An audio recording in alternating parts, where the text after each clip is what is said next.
Hello everybody and welcome to the 40th anniversary webinar series. We are doing equity in games-based approaches this month. Thank you for joining us. Today's session is going to be on game sense approach and a cultural interface with Dr. Shane Pill and Dr. Michael Davies. So I will pass over to them to begin presenting. Shane. Thanks, Ellen. Michael and I are very pleased to be here today and be speaking on this important topic. I'm currently speaking from metropolitan Ghana, Miana Yurta, which is more commonly referred to as Adelaide, South Australia. Not only is it the location where I live, it's also the location of Flinders University where I work. Michael? Thanks, Shane, and Umalandi. My name is Michael and I live and work on Ngunnawal land, which is known more commonly as Canberra, and Canberra is an Aboriginal Torres Strait Islander word for meeting place. I'm actually meeting on Wadawurrung country, which is in Victoria at the moment, which is a different state to where I live and work, and very grateful to be able to be joining you all today. Before we get into the content of today, we wish to do some acknowledgements of people and things that have guided our work and bring us to this conversation today. The first one is Professor John Evans. John is a professor of Indigenous education at Swinburne University. John's work we have built upon. John has introduced us to theoretical perspectives and has guided cultural sensitivity in the work that we've been doing in this space. John Williams from University of Canberra, working with Michael, is also important. John did his PhD in the use of Yulunga games in physical education. John got me involved as a mentor and pedagogue in a self-study of a project that he did, which we'll speak about later on. And then there's Ken Edwards.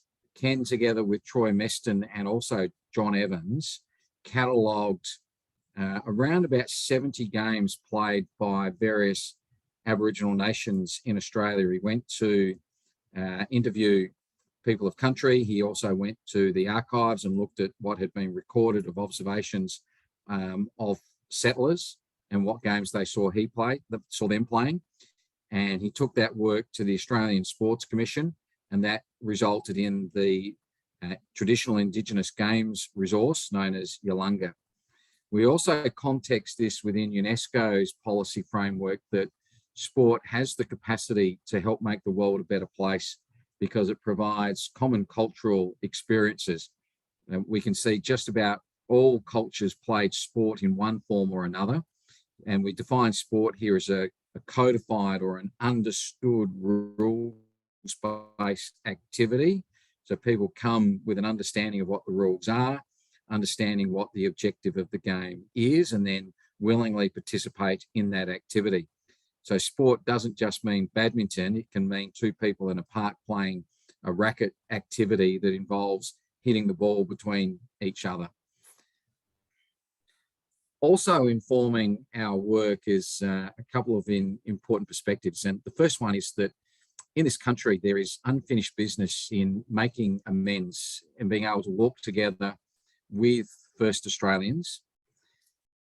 We also need to educate people to be able to do that walk together with First Australians. And we also see that sport plays a substantial role in Australian culture in helping to elevate that capacity to walk together, but there is still much more to do in educating people and so that they have the respect, sense of pride of our first Australian people and the oldest continuing living culture on earth.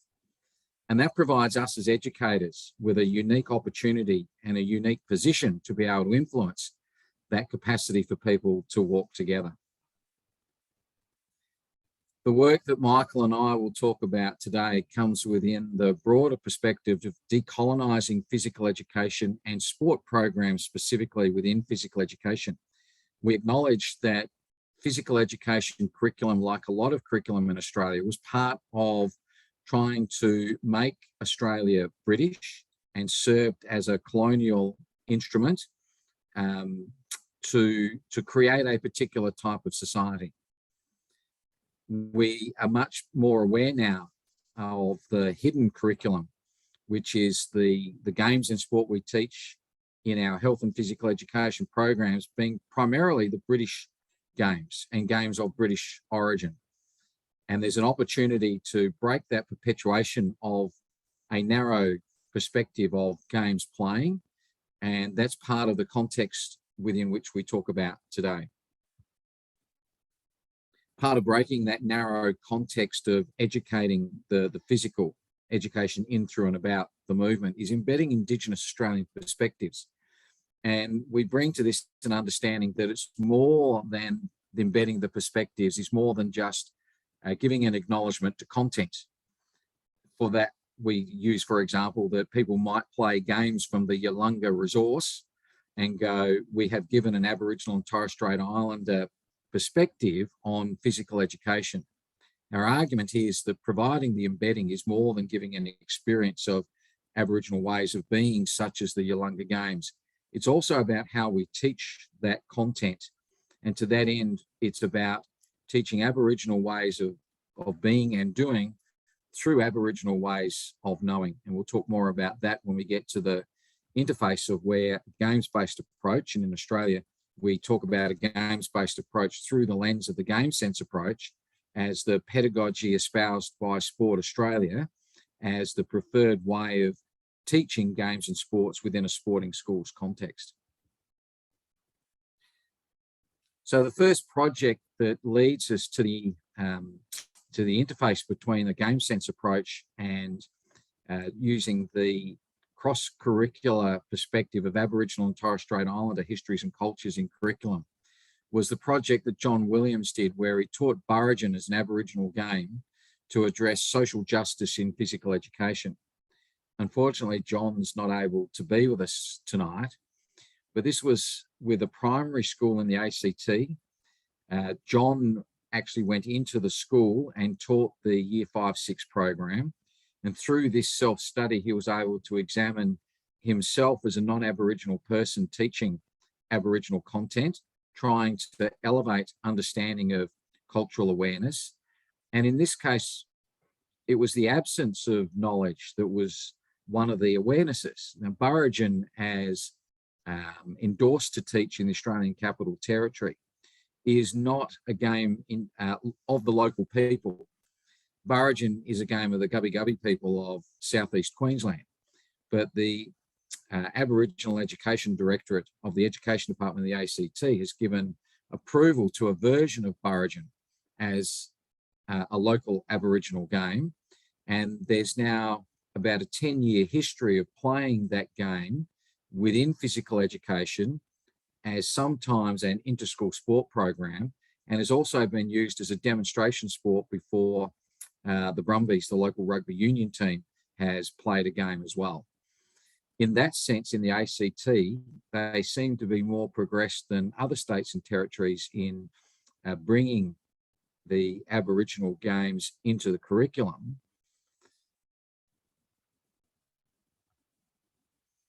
John, in his work in that unit of work on Buroinjin, used what we call a play with purpose. The game sense approach is play with purpose. That would mean that we start with a game of Buroinjin, we pause the game at some point and do an inquiry episode. That inquiry episode may be to ask questions about the game itself and the cultural significance of the game and what people are learning about it as a game, or it could be inquiring about the game of Buroinjin as an invasion game and the tactical and technical aspects of play that need to be developed. From there, that inquiry episode may lead to the need to practice a specific technical skill, and so they'll go out into a drill. Or after the inquiry episode, the player's thinking has been shaped and focused, and they return to the play with a particular idea that they're trying to put into practice in the gameplay. Or as a result of that inquiry, it's relevant to increase the challenge point on the players, and so we go to the next level of complexity in the game and start the process of inquire, decide whether to play, whether to practice. And we call it play with purpose, because those play episodes are specifically directed to open up the inquiry. In a sense, that first play episode should be retrieval practice of the skills, knowledge and understandings that the students have to bring them back into the physical education context. Through that inquiry, we then need to make a decision about whether we need further consolidation of those skills, knowledge and understanding, or whether the students need to be further challenged, because that's where their readiness exists within that stage of development. That's a much younger John Williams than the opening slide where we showed his picture. And John's argument is that modern interpretations of the game of Buroinjin is reconciliation in action, because it's raising the awareness of students to Aboriginal ways of knowing and Aboriginal ways of doing. But Michael and I will be arguing through this presentation that there is an extra step, which is doing this through Aboriginal pedagogy. And that brings us to the idea of conceptualising games and sports teaching in physical education as cultural responsible curriculum and pedagogy.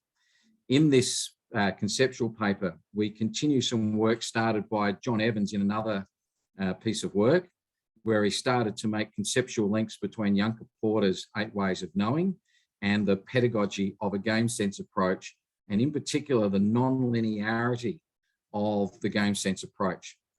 I think it's important here to pause and explain what we mean by non-linearity. In a traditional, what's known as a traditional approach to teaching sport in physical education, we talk about moving from the technical or the specific movement skills to tactical understanding. And that's a linear progression, often experienced as doing a series of drills, and then what's been practiced in that series of drills goes into the game. So the game is the end of the learning sequence after a series of drills, and that's the linearity. It was Tim Hopper in a paper that argued that TGfU flipped that linearity from technical to tactical of a traditional approach to tactical then technical in the 6 steps. So an argument that we would provide is that while TGU is represented in a circle of 1, 2, 3, 4, 5, 6 steps, it is moving from appreciation of the rules into understanding what tactically is possible within those rules, to then focusing on the development of skills to exploit those tactical perspectives. So it is still linear, steps 1, 2, 3, 4, 5, 6, because you follow those steps in sequence in order to do a teaching games for understanding approach. As you saw with the play with purpose representation of a game sense approach, after we play that first game and move into the inquiry episode, there are more than one pathway that we can then pursue. We can go back to the first game. We can go into practice. From that practice, we can go then into the game, or we can go into another game or an elevated challenge point of the original game. Indeed, after the inquiry episode, we may have some students who are ready to go to the elevated challenge point, the next game, some students who need to return back to the starting game for further consolidation, and some students who need to break out into a practice because they're not yet able to meet the challenge point of the starting game. So we could have differentiated activities as a result of that first practice session. And that's what makes the game sense approach a non-linear pedagogy. So we call now on Knacker's theory of cultural interface. And this is a very important quote in the context of the work that Michael and I are doing. It comes straight from the work at Knucker in 2002. And there's a link to his work that will be available to you once Ellen makes this slideshow available. I've called the intersection of the Western and Indigenous domains the cultural interface. And in this instance here, we're talking about the Western domain being the game sense approach. And we'll develop that cultural interface in the next couple of slides. We use Yunkaporta's boomerang metaphor to represent that cultural interface, and we can see at the opposing apexes of the boomerang. If we look at it in one way, we have an Aboriginal perspective and a non-Aboriginal perspective, and there is a difference and a gap. The challenge as educators is to move from those apexes to the top of the boomerang to look for where the common ground exists between those two different epistemologies and those two different reference points. And that's the challenge that we've undertaken in writing that, that current paper. On the screen now, you'll see the representation of Yunkaporta's 8 ways of knowing. And you'll see also the way that the lines link between each of the dimensions, that it's represented non-linear as well. We don't work our way around the circle. We can work our way through, across, around, varying where we go through, across, around, or back, depending upon where we go in the learning conversation. We can also see there an explanation of what each of those are. Michael, I'm not sure whether you're able to see it a little bit more clearly than me, can take over, but just because of my screen, I'm not seeing what those descriptions are. So are you able to walk people through those descriptions for us? Yep, happy to. And I guess just to build on what Shane has been referring to here as Yunkaporta's 8 ways, this is an Aboriginal pedagogy that has been proposed and is embedded in a lot of schools across Australia and curriculum. So it's one particular approach or one type of pedagogy, an Aboriginal pedagogy that has been, I guess, promoted as being an inclusive form of touching on the various ways that we can embed Aboriginal ways of knowing, being and doing in curriculum. And this is why I guess we've landed on this one, but also because of the non-linear approach to the learning aspect that Shane's been alluding to. So of the 8, the first one is referring to story sharing, and we're going to unpack this in the context of what that means in a game sense approach shortly, but just to give you an idea of what they individually are referring to. So story sharing is learning through narrative, so story as pedagogy, and we'll explain that further a little bit later. Learning maps, so pathways of knowledge are made explicitly, and that can be either visually or through audio, so through communication. Non-verbal, so thinking of symbols that might represent particular things or concepts that your students or you're wanting your students to learn as part of the learning process. And then that ties in with those symbols and images. So actually getting students to maybe come up with some symbols around metaphors, etc., that kind of define those concepts that we're trying to learn. The land links one is a really key one when it comes to Aboriginal pedagogy, country, learning on country or place-based pedagogy. You may have heard of that terminology before as well. So learning about the land in which we are on and the context of that learning. So being able to connect and link to the local land and how that then feeds into the knowledge and the continuation of culture. Again, we'll unpack that a bit more. Shane's spoken about non-linear, so I won't just explain that a bit further. The deconstruct, reconstruct is a really interesting one and can trip people up a little bit because what does that actually mean? And again, we'll go to that a little bit further, but it's this understanding that we can scaffold the learning for the students to, I guess, recreate, whether it's reproductive or productive based learning in the context of the game sense approach. And then community links. So that could be within the class that you're teaching. It might then extend out to outside of the classroom and within the school community, or it might be outside of the school grounds and the broader community. And in the case of what we're proposing here, that's a really vital part of Yunkaporta's 8 ways around how we engage with community leaders in what we refer to in Australia is elders. So the elders of that particular land that we're working on, for example, or Aboriginal people within that community. Thanks for doing that, Michael. Nice segue now into your work as well, where we're going to open up the approach that Michael, John Williams and John Evans and I have developed through that paper. So I'll let you continue on, Michael. Just let me know when you're ready to go to the next slide and I'll forward it on. Okay, sounds good. I'll just pause before we unpack this a little bit. I want to spend a little bit of time just to give a few points here, that Shane and I are coming from a position of with no intention to represent the viewpoints of First Nations people. However, what we're proposing here is how we can critically, I guess, consider decolonisation of PE curricula, the opportunity that we have as educators, and we strongly feel that we have an opportunity and a responsibility to play that role. In Australia, we have an overarching curricula that we're, I guess, expected to teach. And within that, there's a large variety of Aboriginal cultures and histories as part of our Australian curriculum, but also where that might sit in different jurisdictions.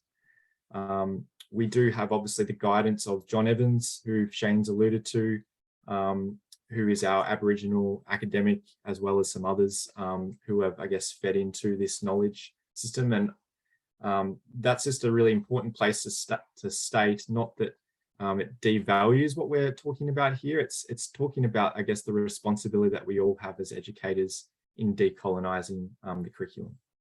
So with that in mind, in terms of this sort of interface and going forward, Shane spoke about on the different sides of the apex or the boomerang, Aboriginal ways of learning and non-Aboriginal ways of learning, in this case, the game sense approach. And so there's this absence of knowledge that we've been, I guess, through our work recognising over time, and that absence of knowledge is more Western knowledge or non-Aboriginal knowledge needing to close the gap themselves with Aboriginal knowledge. And so with that, the educational framework that we're proposing here is this coming together of the game sense approach and Yunkaporta's 8 ways. And we can see that where it's the coming together at the top of the apex here. So games and sports is that ability to address that, as Shane was referring to earlier, and the possibility, I guess, to find common ground between Aboriginal, non-Aboriginal knowledge and how we might then achieve that. As I said before, and Shane was alluding to as well, this is one way of approaching it, but it's certainly not the only way that this could be achieved.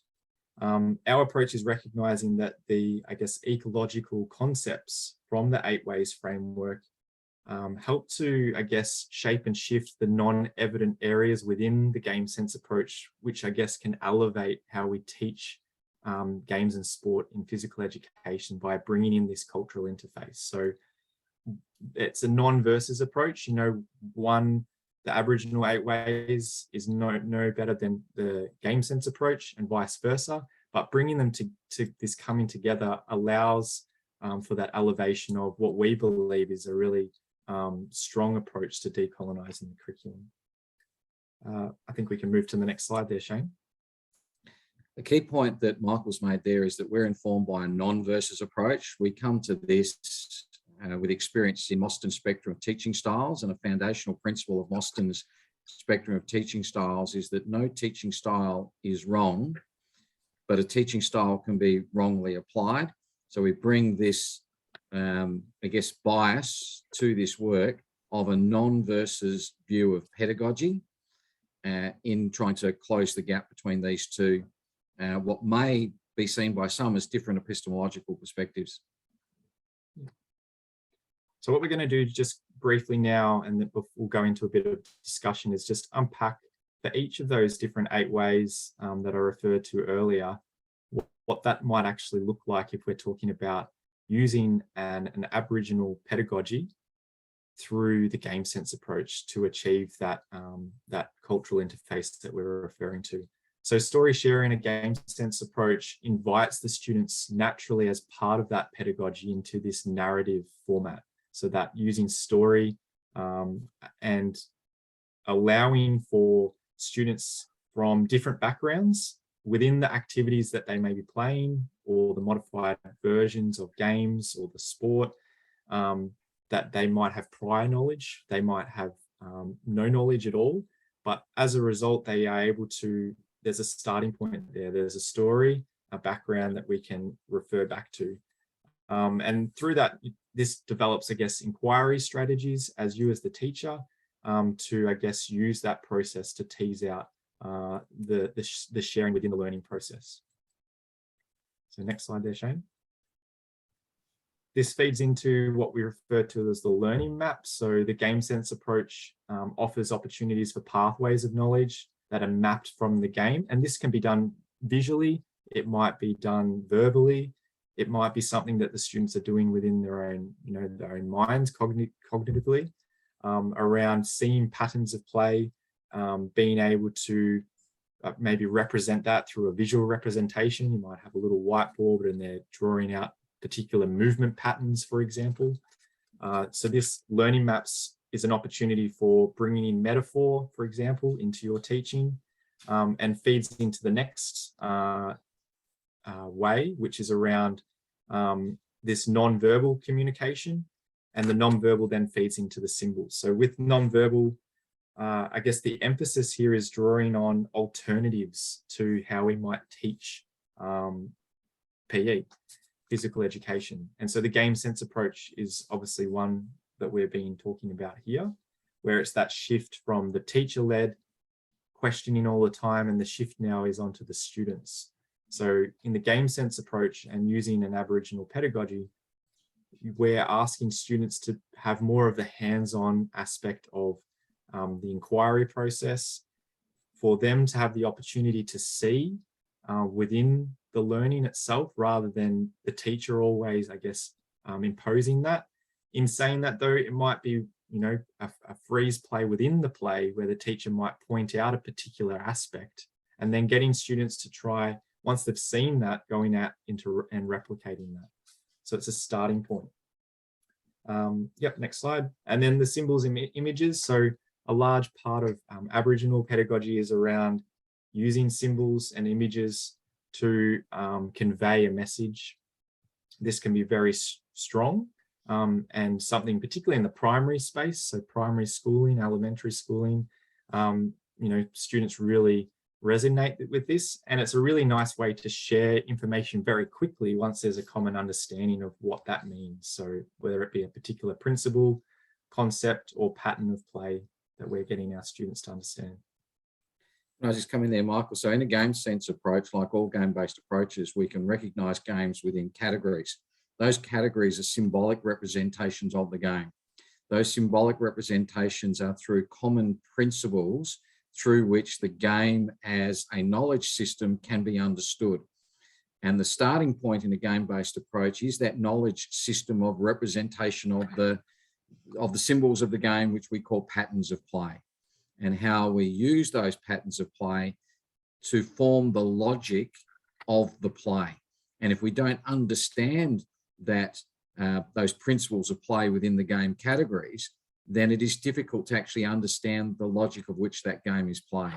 So we move from the symbolic representation and an image of a game to then identify when we need to go to the concrete, which might be the development of very specific movement patterns, which don't naturally develop from play.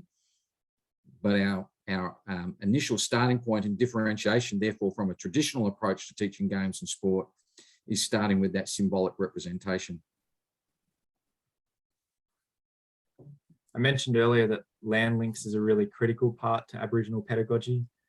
So connecting to the place that you're learning on, or the space in which that learning is occurring. And that goes beyond the constraints or the boundaries of a game. So normally when we talk about space in a game sense approach, it's more referring to the actual playing area, but thinking more from an Aboriginal pedagogy around how we might maybe connect with the stories on the place that we are engaging in. So for example, it might be where I work with my students, my pre-service teachers, for example, on Ngunnawal land, getting them to research about Ngunnawal land, where the sports that were played on that land, and then playing those games out and having a deeper understanding of, I guess, the cultural context of why they might have played, and that continuation of culture. The next one is this deconstruct, reconstruct, which I referred to before, which I guess we can describe as that non-linear approach where we're providing dynamic frameworks for memory and cognition. So this is where, as the educator in the game sense approach, we are maybe guiding our students to a particular outcome that we're wanting them to achieve. It might be recalling previous information and then applying that to a different context. So, for example, from one sport to a sport of a completely different format, but seeing the commonalities of themes and being able to practice those before maybe returning into a fuller version of the game. And then the last one we have is this community links, which again, as I mentioned earlier, is looking beyond just the physical class and that we have in front of us, and looking beyond that.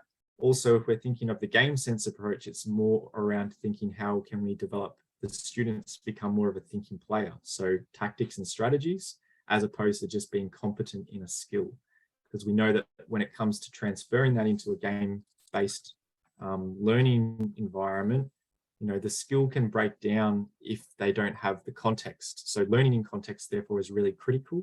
And that's a really big component as well when we're looking at a cultural interface. So learning in context in order for students to see those patterns and make those associations as they go through their learning. So what Michael and I, John, the two Johns are suggesting is expanding this notion of thinking players from the technical and tactical, or the education in movement, to using games as a context for education through movement of personal and social competencies, and about movement, the place and the historical place of the games that are being played. So if we take that land link perspective, in Adelaide, I would play the version of possum skin football called Parndo, because Parndo was the possum skin football version played by the Kaurna people. If I was in Melbourne, I would be playing Marngrook, because Marngrook was the possum skin football played by the people of that locality. If I was in Perth, I'd play Yokai. It's possum skin football, but a different version. So we need to make those land links also to the type of activities that we are doing. And an important aspect of using Yulunga games, and therefore Aboriginal games in physical education, is making that acknowledgement of the land link and cultural link at the start of the unit of work. And where possible, asking someone from country to come in and talk about the cultural connection of that game and expand upon that to other awareness.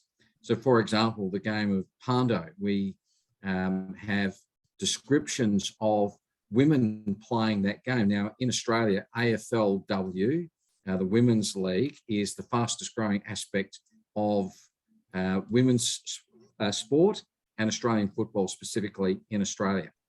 And it is something that is seen as an innovation in the game of football, that women are playing this game in increasingly large numbers. Yet we have historical reference going back to the early 1800s that women played Parndo equally to the men playing Parndo. It wasn't a men's game that women started playing. It was a game that everybody played. Michael. Yes, so this takes us to, I guess, the discussion part. Now, I think based on the numbers that we have in the room with us at the moment, we'll keep this to a bit of an open forum chat rather than breaking into any groups. So Wulunji is a game. So we're going to an Indigenous game in the Yulunga resource that Shane has been alluding to. What we're going to do is I encourage you just to take a screenshot of what you can see in front of you on the screen at the moment. That way, if we do happen to share the screen in a particular different way, you've just got that with you. And what we're going to do here is ask either to pop in the chat, or more ideally, if you can, pop on your microphone and turn your camera on to discuss with you how you might use the game sense approach to teach the game itself. So the one that's on the screen, to, I guess, break it down rather than having to read all the text here. The game itself is playing in a similar fashion to volleyball. However, it's using the hands, palms facing up, to hit the ball that is used, the implement, over a particular line. In this case, you can see the two lines. So you can have playing in pairs. It could be up to 3s or 4s. This particular hand-hitting handball game was played with a Zembia, which is referring to a particular type of husk type ball that the people of the Bathurst Island in Northern Australia used to play. And so this game, for the purpose of this discussion, because it's a game that doesn't have a number of rules, we wanted to keep it quite, I guess, easy for you to unpack and dissect with the time that we have here. So maybe just having a think around, if we're moving away from the traditional approach of skills and drills, how might we approach this particular activity or game to bring in some game sense approach principles, or maybe one of those 8 that we've been referring to. So how might you connect to a land link? How might you look to maybe bring in some symbols or some non-linear approaches to the learning? What maybe is a story approach, so story sharing. Some of this we've already kind of, I guess, given some examples, but be keen to hear, for those that are in the room, your own thoughts of maybe what you would approach with this particular activity.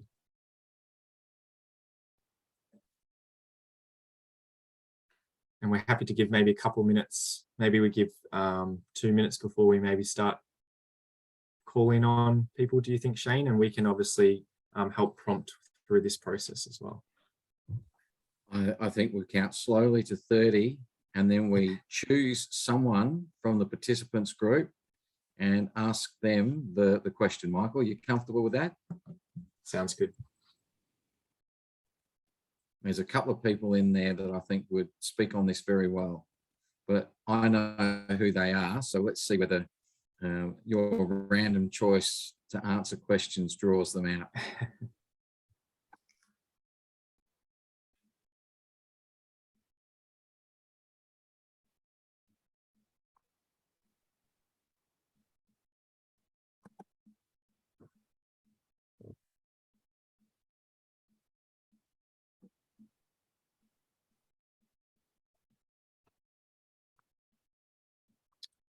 Right, I might call on, let's go Finn. I hope I pronounced your name correctly there.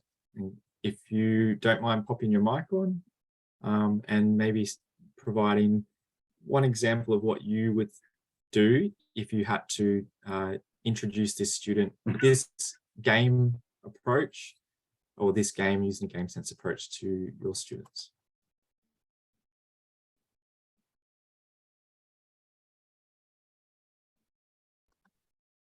No worries. I might ask on Pip. Are you able Pip's just put in there that she's multitasking kids' bedtime, so Pip's not the right choice. No worries. Otherwise, she would be a very good choice to answer this question. Okay. Farihan, I hope I've pronounced your name correctly there as well. If you are able to bring your mic on, that would be great.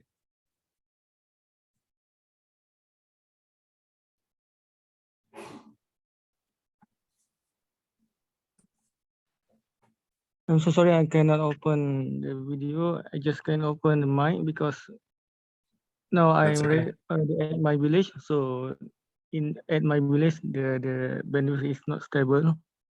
So I just No worries.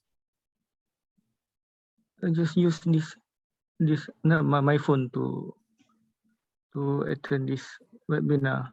So Okay, no worries. Thanks for letting us know. Let's try one more, Michael. I think you've got a choice of 2. Is it Carney? I think I've pronounced that correctly. Hi, my name is Kanae. Sorry, Kanae. I think it's if I were to teach this with related to like cultural responsive pedagogy or Native Nations pedagogy, I would maybe first, instead of go right into the games, maybe I go start with like introducing a history of how this game developed, to give them like a deep understanding of content. Perfect. yeah, and then maybe through the game sense pedagogy, I would, you know, through the discussion part or the questioning part, maybe I would also add some questions which are related to you know, tactical component, but also like maybe like cultural component of this game, you know, bringing up those symbolic symbols, and then like how that, you know, maybe related to this game or something.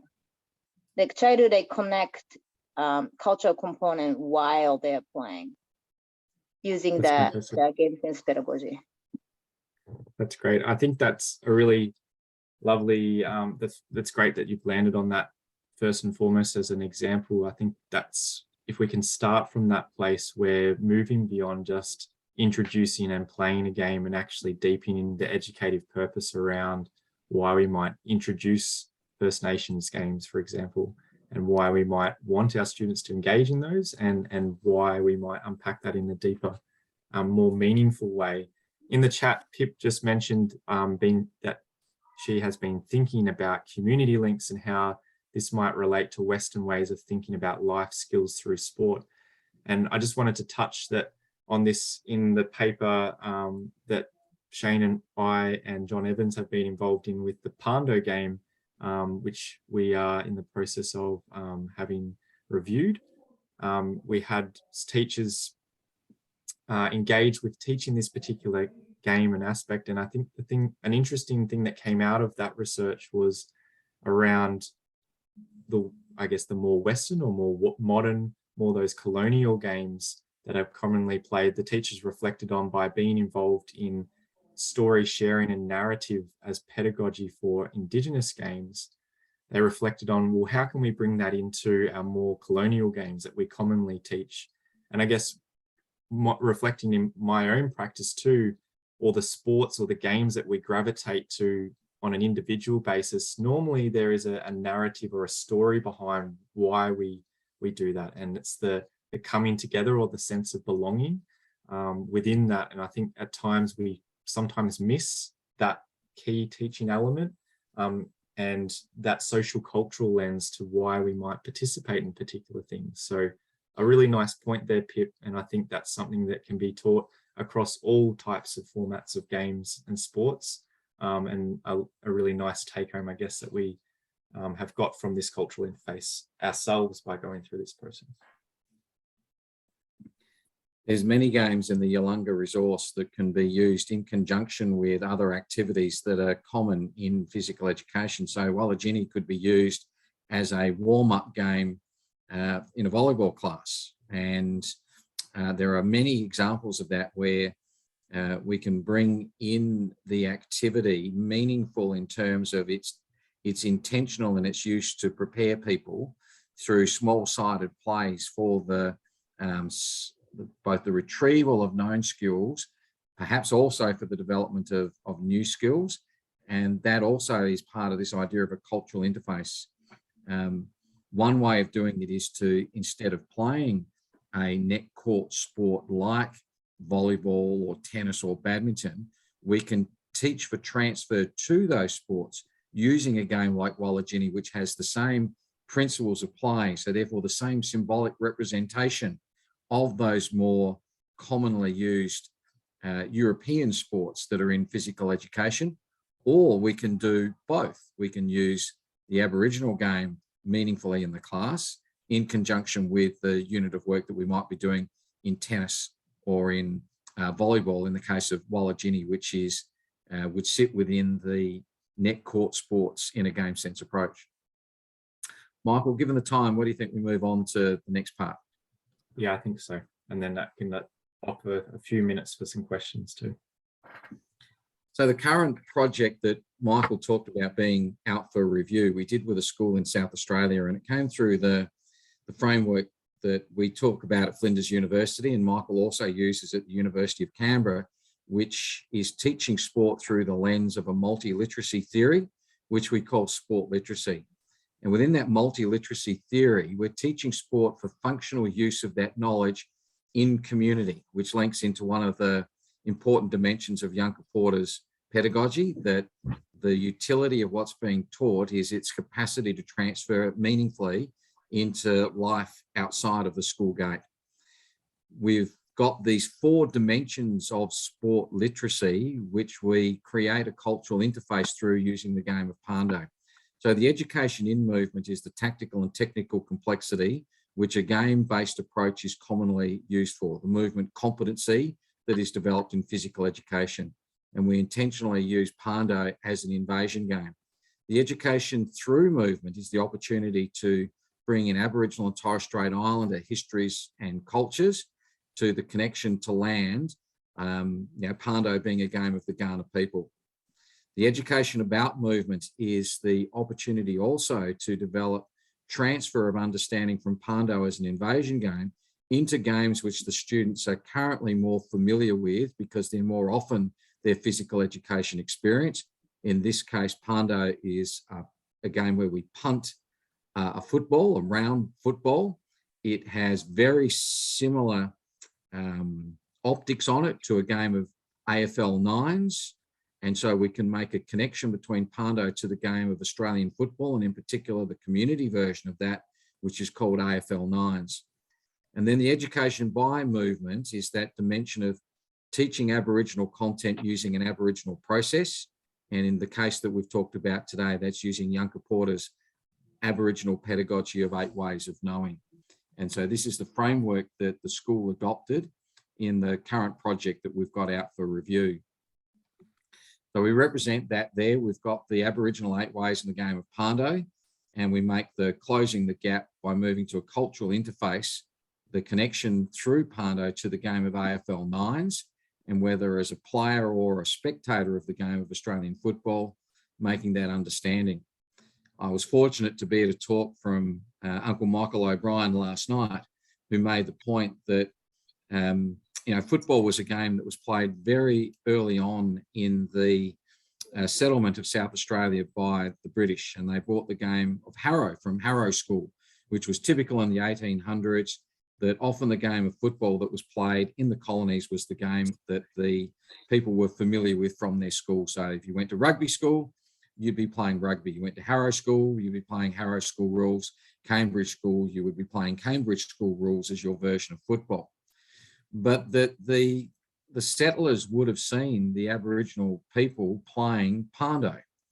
So there's an argument, Uncle O'Brien said, that Australian football is not the invention of 3 colonialists sitting in a pub in Melbourne, one with Cambridge rules, one with Sheffield rules, and one with rugby rules, and not able to come to an agreement. That there was a game very similar to the nascent game of Australian football that was played in 1858, and that was called Marngrook. So there's the sense that this observance of the game of possum skin football, which not only was played in South Australia in Kaurna land as Parndo, but was also played as yokai over in Perth and Marngrook. And in fact, we can see possum skin football played right around the southwest and the southeast of the lands that occupied that time prior to European settlement. If we had more time, we would open up a dialogue now within your context of how you could use this metaphor of the boomerang and moving from difference and therefore a gap to a cultural interface by trying to find common ground and innovation in the physical education space. But we've only got 6 minutes left, and we do want to have the opportunity for open discussion at the end. So to finish off with, some of the work that's now starting to influence Michael and I is the work of Courtney Ryder, who's a Aboriginal academic at Flinders University. And she talks about, from a research perspective, weaving the interface of Indigenous knowledge and methodologies for research and Western methodologies and knowledge for research, and creating that interface between the two. And we're now starting to talk about how we might be able to use this in our continuing work in this space. So at this point in time, let's open it up for questions, provocations, and challenges that you might have for Michael and I.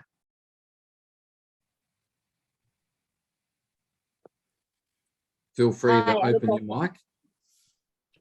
Hi, this is Kanai again. Hello.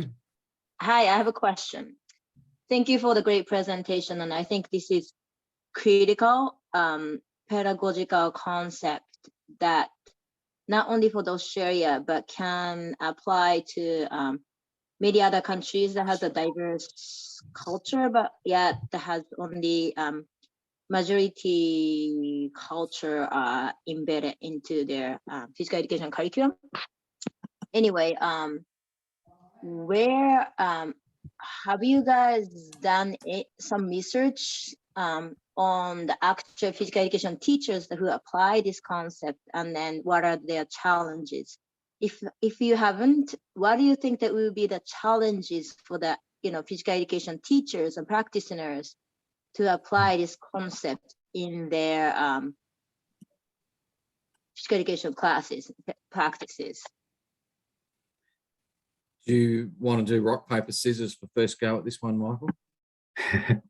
Yeah, I'm happy to jump in here, and it's an excellent question, and we have actually recently presented on this. There was sort of, from the research that Shane was alluding to, there was 3 main themes, and I won't go into great depth because of time, but I will just, I guess, quickly touch on them. The first was an awareness and appreciation, and within that, this understanding for cultural sensitivity, the need for change, how we need, as non-Aboriginal educators, the need to close our own knowledge was reflected on a lot, and that teachers became aware of concepts and theories and practices or networks that were previously hidden to them. They also spoke about that the cultural interface offered opportunities for a more inclusive teaching practice. However, obviously there's barriers, as you mentioned.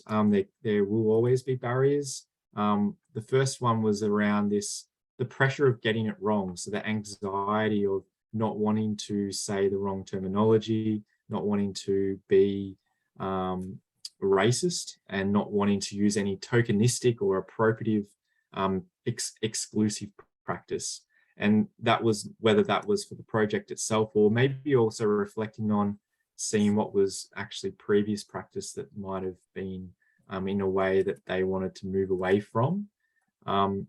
Another key one I just want to mention, and then I might throw it back to Shane, is that this lack of representation of Aboriginal students in the school or in your class is not the reason to not teach Aboriginal or First Nation people's knowledge and ways of learning. And those teachers really reflected on that by not assessing their own personal ideologies and biases, they sort of had this understanding that their own views could actually impact colonizing the curriculum and how they teach in a particular way. So it's also a bit of that reflexive practice as educators to understand where we're starting from first and what we've learned in the past and how that might influence our practice. That came out quite strongly in that research as well. And then the last one was around this empowering and shaping of new ways. So a greater sense of belonging by using this cultural interface, and that that was achieved by using story as pedagogy. So that's a very short snapshot. So yeah, we did a project with a school in South Australia, and that research is under review. A paper out of that research is under review at the moment. And if anybody is with us today that would like to instigate a research project, Michael, John Evans, and myself are very keen to do more in this space. Michael's answer reminded me that Braden Hill did a fabulous keynote at the ISEP conference last week. Braden Hill is Pro Vice Chancellor, Indigenous and Inclusion at Edith Cowan University. And he spoke about the challenge of starting where you're at. And it's okay to start where you're at. You don't need to know it all, but it's also important to understand that you are incomplete, but you're on a journey to be better and do better in this space. So we acknowledge we start where we are at, and what we've shared tonight is where Michael, John Evans, with John Evans' help, where Michael and I are at in our journey of being more mindful in our physical education practice, of elevating Aboriginal ways of knowing and Aboriginal ways of doing. But we still have a lot to learn, and we still have a lot that we can understand and put into practice further. The other very important point that Braden made in his keynote last week returns us to Knucker's cultural interface theory. And Knucker pointed out that much of what we know about, or much of what is being said about Indigenous ways of knowing and Indigenous ways of being, is often through Western lenses, because it's, in our case, non-Aboriginal people who are doing the research and doing the writing. And Michael very eloquently said earlier on, we don't presume to speak on behalf of Aboriginal people. As non-Aboriginal people, we are sharing where we are at in our story of making amends and decolonising the curriculum, but we have much more to learn. And we're very grateful to Professor John Evans for his guidance in this space. Are there other questions? Okay, can I interject? Sure. Sanmuga from Malaysia. Hello. This is Sanmuga from Malaysia. Hi Shane.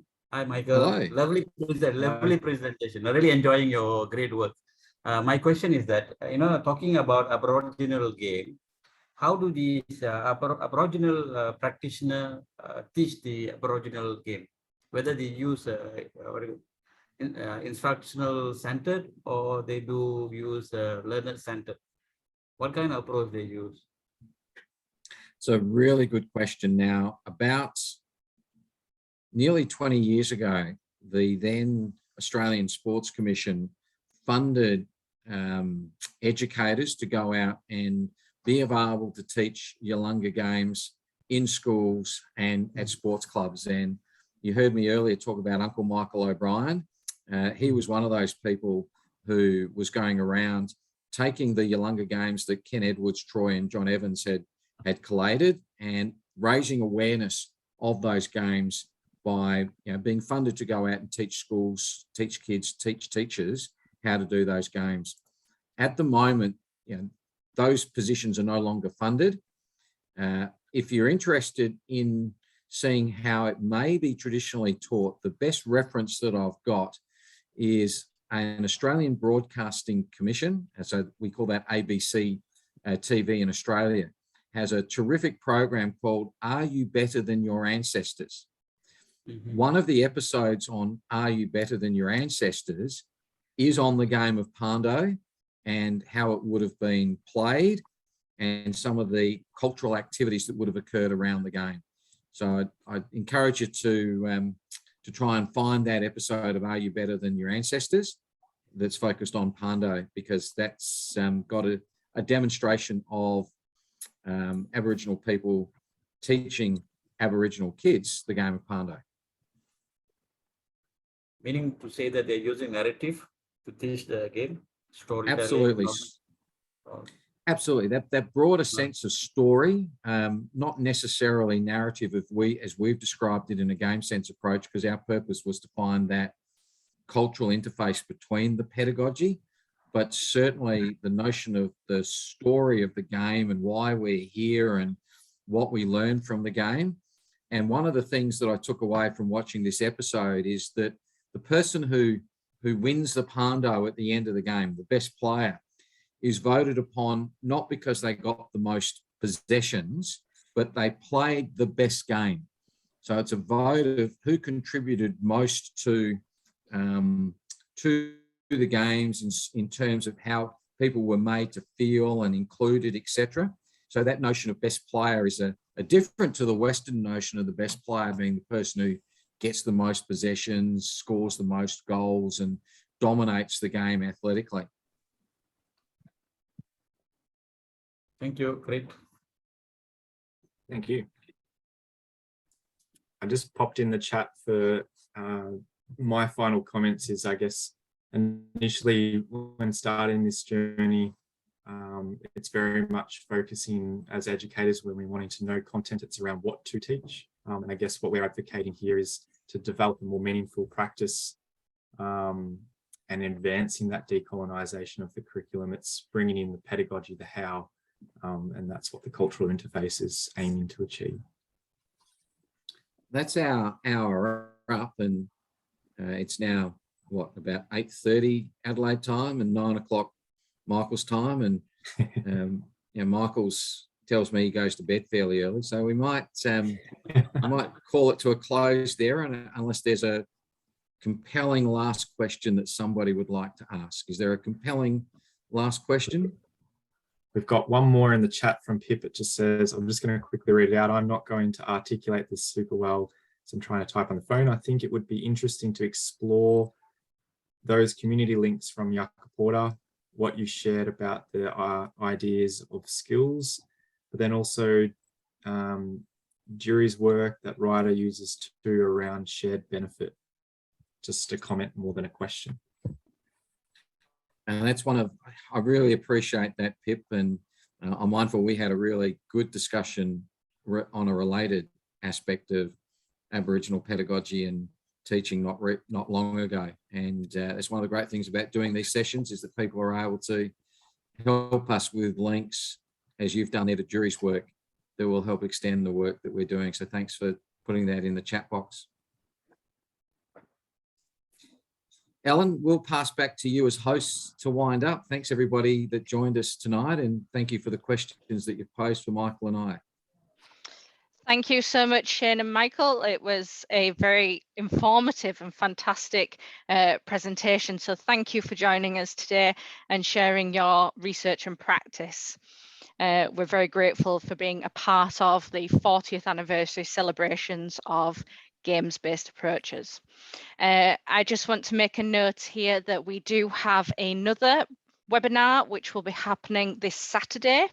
This will be on promoting the justice, equality, diversity and inclusion with games-based approaches. So if anyone would like to join us for that webinar, please drop us an email at tgfu.info@gmail.com and I will send you the webinar link. Beyond that, I would like to thank everybody for attending this evening or morning or wherever you are, and for joining us today and listening to this fantastic presentation. So thank you very much to the presenters and thank you very much for the attendees. We look forward to seeing you at another TGfU event. Thank you for coming. Thank you. Thank you.